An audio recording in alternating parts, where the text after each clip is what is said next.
जय श्री राम, जय श्री कृष्णा, जय श्री राम, जय श्री राधे राधे, जय श्री महाकाल। इस प्रवचन में आपको श्रवण कराएंगे मरीच आदि प्रजापतिगण, तामसिक सर्ग, स्वयंभु, मनु और शत्रुपा तथा उनकी संतान का वर्णन। श्री पराशर जी बोले, फिर उन प्रजापति के ध्यान करने पर उनके देह स्वरूप भूतों से उत्पन्न हुए शरीर और इंद्रियों के साथ मानस प्रजा उत्पन्न हुई। उस समय मतिमान ब्रह्मा जी के जड़ शरीर से चेतन जीवों का प्रादुर्भाव हुआ। मैंने पहले जिनका वर्णन किया है, देवताओं से लेकर स्थावर पर्यंत में सभी त्रिगुणात्मक चर और अचर जीव इस प्रकार उत्पन्न हुए। जब महाबुद्धिमान प्रजा की वह प्रजा पुत्र पौत्रादि क्रम से और बड़ी, तब उन्होंने भृगु, पुलस्थ, पुलय, क्रतु, अंगिरा, मरीच, दक्ष, अत्रि और वशिष्ठ इन अपने ही सदृश अन्य मानस पुत्रों की षष्ठी की। पुराणों में ये 9 ब्रह्मा माने गए।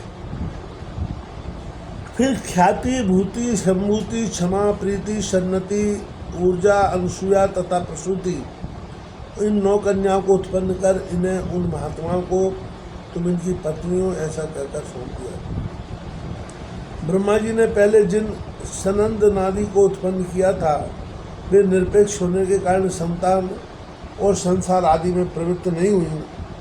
वे सभी ज्ञान संपन्न, विरक्त और मत्सर आदि दोषों से रहित थे। उन महात्माओं को संसार रचना से ब्रह्मा जी को त्रिलोकी को भस्म कर देने वाला महान क्रोध उत्पन्न हुआ। हे मुने, उन ब्रह्मा जी के क्रोध के कारण संपूर्ण त्रिलोकी ज्वाला मालाओं से अत्यंत दैदीप्यमान हो गई। उस समय उनकी टेढ़ी भ्रुकुटी और क्रोध संसप्त ललाट से दोपहर के सूर्य के समान प्रकाशमान रुद्र की उत्पत्ति हुई। उसका अति प्रचंड शरीर आधा नर और आधा नारी रूप था। उस ब्रह्मा जी द्वारा अपने शरीर विभाग कर ऐसा कहकर अंतर्धान हो गए। ऐसा कहे जाने पर उस रुद्र ने अपने शरीर से स्त्री और पुरुष दोनों को अलग अलग कर दिया और फिर पुरुष भाग को 11 भागों में विभक्त किया तथा स्त्री भाग को भी सौम्य, क्रूर, शांत, अशांत, श्याम और आदि कई रूपों में विभक्त कर दिया। तदनंतर हे दुज, अपने से उत्पन्न अपने ही स्वरूप स्वयंभू को ब्रह्मा जी ने प्रजा पालन के लिए प्रथम मनु बनाया। उन स्वयंभू मनु ने अपने ही साथ उत्पन्न हुई तप के कारण निष्पाप शत्रुपा नाम की स्त्री को अपनी पत्नी रूप से ग्रहण किया। हे धर्मज्ञ, उन स्वयंभू मनु से शत्रुपा देवी से प्रियव्रत और उत्तानपाद नामक 2 पुत्र तथा उदार रूप और गुणों से संपन्न प्रसूति और आकृति नाम की 2 कन्याएं उत्पन्न हुई। उनमें से प्रसूति को दक्ष के साथ तथा आकृति को रुचि प्रजापति के साथ विवाह किया। ये महाभाग, रुचि प्रजापति ने उसे ग्रहण कर लिया।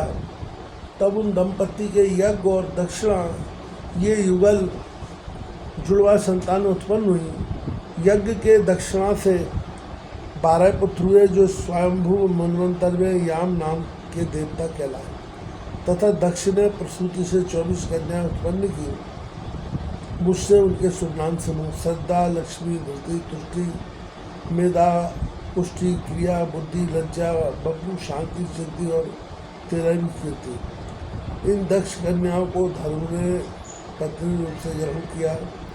इनसे छोटी शेष 11 कन्याएं ख्याति, सती, सम्भूति, स्मृति, प्रीति, क्षमा, संतति, अनुसूया, ऊर्जा, स्वाहा और स्वधा थी। हे मुनि सत्तम, इन ख्याति आदि कन्याओं के क्रमशः भृगु, शिव, मरीच, अंगिरा, पुलस्थ, पुलय, क्रतु, अत्रि, वशिष्ठ इन मुनियों तथा अग्नि और पितरों ने ग्रहण किया।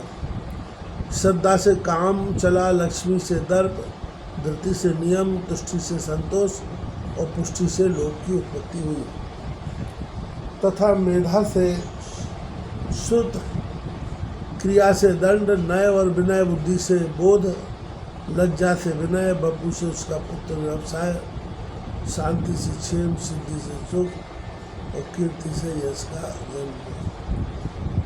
ये ही धन के पुत्र हैं। रति ने काम से धन के पुत्र हर्ष को उत्पन्न किया।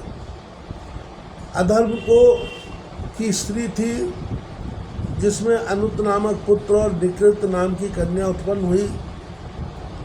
उन दोनों ने भय और नरक नाम के पुत्र तथा उनकी पत्नियां माया और वेदना नाम की कन्याएं हुई। उनसे माया ने समस्त प्राणियों का संहार करता मृत्यु नामक पुत्र उत्पन्न किया। वेदना ने भी रौरव नरक के द्वारा अपने पुत्र दुख को जन्म दिया और मृत्यु से व्याधि, जरा, शोक, तृष्णा और क्रोध की उत्पत्ति हुई। ये सब अधर्म रूप है और दुखोत्तर नाम से प्रसिद्ध है, क्योंकि इनमें परिणाम में दुख ही प्राप्त होता है। इनके न कोई स्त्री है न संतान, ये सब उद्रेता है। ये मुनि, ये भगवान विष्णु के बड़े भयंकर स्वरूप है और यही संसार के नित्य प्रलय के कारण होते हैं। ये महाभाग, दक्ष, मरीच, अत्रि और भृगु आदि प्रजापतिगण इस जगत के नित्य शरीर के कारण हैं तथा मनु और मनु के पराक्रमी, सन्मार्ग परायण और सूरवीर पुत्र राजागण इस संसार की नित्य नियति के कारण हैं।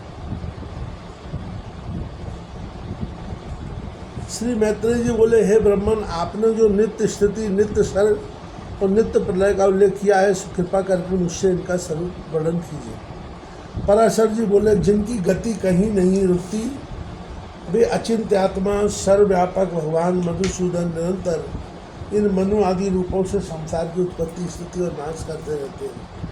हे द्विज, समस्त भूतों का 4 प्रकार का प्रलय है, नैमित्तिक, प्राकृतिक, आत्यंतिक और नित्य।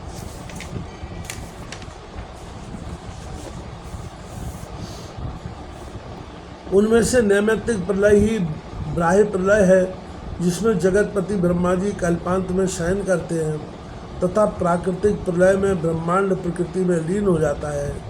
ज्ञान के द्वारा योगों का परमात्मा में लीन हो जाना आत्यंतिक प्रलय है।